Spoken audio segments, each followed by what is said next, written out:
Okay guys, so ito yung pihole natin. Ito yung application na pinaparan natin dito sa Raspberry Pi para mag-block ng DNS. So ito, lahat ng queries, lahat ng cellphone nyo, nagko-communicate dito sa Raspberry Pi.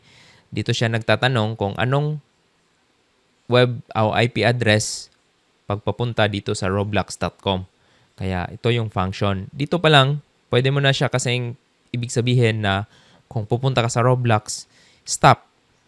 You cannot access Roblox. Kaya ganito yung parental control na ini-implement ko sa bahay kasi mas better siya kasi hindi pa rin ako nawawala ng internet. So, access lang sa Roblox yung binablock natin. Okay? So, that's it. So, dito tayo punta sa domain. So, type lang natin, Roblox. So, currently ngayon, naka-enable. So, open tayo ng other tab.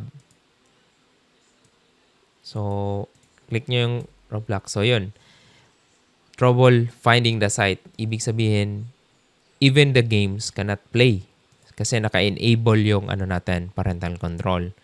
Pero once na-disable natin, successfully disable sa pihole. Ito pala is, nire-remote ko yung pihole ko doon nakakonect sa modem ko.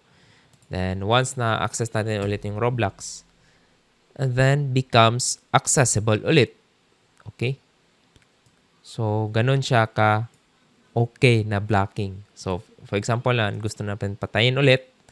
And then, tatatay sa... Since, naka-decode na niya sa DNS, so, ma-access mo pa rin. Pero, once na pupunta ka ng mga, dito, mga website like create, yan. So, magiging block na siya. Even the games cannot already play at this level. So, ganun ka-effective yung pihole natin. So, make sure ganun.